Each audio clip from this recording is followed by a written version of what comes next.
Hello बच्चों, कैसे हो आप सभी। और आज हम करने वाले हैं एचसीएफ यानी हाईएस्ट कॉमन फैक्टर, और जिसे हिंदी में बोलते हैं महत्तम समावर्तक। तो आज हम फुल डिटेल में यही टॉपिक एचसीएफ होता क्या है, इसको निकालने के कौन कौन से मेथड होते हैं, आज हम फुल डिटेल में पढ़ेंगे। तो चलो फिर वीडियो शुरू करते हैं। एचसीएफ को हम और भी नामों से जानते हैं, जिसे जीसीडी जीसीएफ भी बोलते हैं। अगर आपको पेपर में जीसीडी या जीसीएफ निकालने के लिए आ जाए तो आपने कंफ्यूज बिल्कुल नहीं होना है कि जीसीडी क्या होता है यानी ग्रेटेस्ट कॉमन डिवाइजर, और जीसीएफ क्या होता है ग्रेटेस्ट कॉमन फैक्टर। एक ही होता है। हम एचसीएफ को जीसीडी और जीसीएफ भी बोलते हैं। तो फिर देख लेते हैं हम इसकी परिभाषा की होता क्या है एचसीएफ। एचसीएफ क्या होता है, अगर हम इसकी डेफिनेशन की बात करें तो एचसीएफ की डेफिनेशन क्या होती है, दो अंक एचसीएफ की वो बड़ी से बड़ी संख्या होगी जिसके दोनों संख्याएं पूरी तरह विभाजित हो जाएगी। यानी हमारे पास कोई दो नंबर्स होंगे और उनकी वो एचसीएफ वो एक हाईएस्ट मतलब एक हाईएस्ट कॉमन फैक्टर निकलेगा जो उन दोनों संख्याओं से पूरी तरह विभाजित हो जाएगा, मतलब डिवाइड हो जाएगा। वो होता है एचसीएफ। अब इसको निकालने के हमारे पास दो मेथड्स होते हैं। फर्स्ट होता है हमारा फैक्टराइजेशन मेथड, जिसे हम गुणनखंड विधि भी बोलते हैं, और सेकंड होता है डिवीजन मेथड यानी भाग विधि। आज हम इन दोनों मेथड से एचसीएफ निकालना सीखेंगे। तो फर्स्ट हम करते हैं फैक्टराइजेशन मेथड यानी गुणनखंड विधि से। ठीक है, एचसीएफ निकालते हैं। तो सबसे पहले हमें क्या करना है, आपको कुछ नहीं करना। सबसे पहले आपको 36 के फैक्टर बनाने हैं। हम बनाएंगे 36 के फैक्टर। तो 36 के अगर हम फैक्टर की बात करें तो क्या होता है, 2 1 का 2 एंड 2 8 का 16। ठीक है, सेम ऐसे 2 9 का 18। तो अब 3 से कटेगा, 3 3 9 एंड 3 1 का 3। अब सेम हम 14 के बनाएंगे फैक्टर। 14 का होता है 2 7 का 14 एंड 7 1 का 7। अब सेम, अब जितने भी हमारे 36 के फैक्टर लिख दो, कितने आए, 2 2 3 3 एंड 1।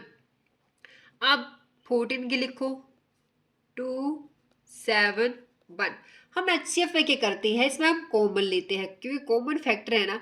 तो हम क्या करेंगे, अब देखो 36 और 14 में जो कॉमन होगा उसको लगा दो सर्कल। अब देखो 2 36 में भी है, 2 14 में भी है, तो 2 कॉमन हो गया। 1 वैसे 1 भी सेम। ठीक है, तो अब हम लिख लेंगे जो एच सी एफ है हमारा 36 और 14 का, वो क्या आ गया, 2 × 1। जो हमारा कॉमन था उनको लिख दिया और मल्टीप्लाई करके 2। तो हमारा एचसीएफ क्या आया, अगर हम फैक्टराइजेशन मेथड से हमने एचसीएफ निकाला तो हमारा एचसीएफ आ गया 2। अब हम सेम क्वेश्चन हमारा डिवीजन मेथड से सॉल्व करेंगे। ठीक है, तो डिवीजन मेथड में हम क्या करते हैं, डिवाइड का साइन लगाते हैं। जैसे मैंने लगा दिया ये डिवाइड का साइन। ठीक है, और जो सबसे बड़ा क्या है 36 और 14 में हमारा बड़ा क्या है, 36 को लिख दो अंदर और 14 आ गया बाहर। अब आपको पता है 36 क्या बन गया हमारा, भाज्य यानी डिवाइडेंड, और 14 क्या बन गया, भाजक यानी डिवाइजन। अब सेम करो, 14 1 का 14 एंड 14 2 का 28। हमें 36 से कम चाहिए तो 28। जब 36 में से 28 को हमने लेस किया तो हमारे पास कितना बचा, 8। अब हमारा जो 8 है वो बन जाएगा हमारा डिवाइजर, और जो 14 था वो बन जाएगा अब हमारा डिवाइडेंट। तो हम 8 को निकालेंगे बाहर और जो 14 है उसको लिख देंगे अंदर। ठीक है, 8 1 का 8 एंड 8 2 का हो जाता है 16, तो वो बड़ा हो जाएगा तो हमें चाहिए कम। तो हम लेंगे 8 1 का 8। जब 14 में से 8 को हमने माइनस किया तो कितना बचा हमारे पास, 6। अब 6 को निकालो बाहर और 8 को लिखो अंदर। 6 1 का 6। अब 8 में से 6 गया, कितना बचा हमारे पास, 2 एंड 6 चला गया अंदर। ठीक है, तो कितना हो गया, 2 3 का 6। अब 6 में से 6 को सब्ट्रैक्ट किया मतलब 0, यानी यहाँ पर हो गया हमारा खत्म।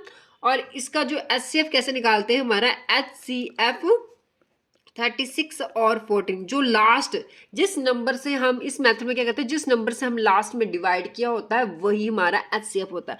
अब देखो लास्ट में किससे डिवाइड किया, 2 से डिवाइड किया, तो 2 क्या है इसका एचसीएफ। तो हमने दोनों मेथड से सेम क्वेश्चन 36 और 14 किया तो एचसीएफ क्या निकला, 2 2। देखा तो कितने आसान है, ये दो मेथड है जिसके थ्रू हम एचसीएफ निकाल सकते हैं। तो बच्चों ये थी हमारी एचसीएफ के क्वेश्चंस, और आई होप आपको समझ आया होगा।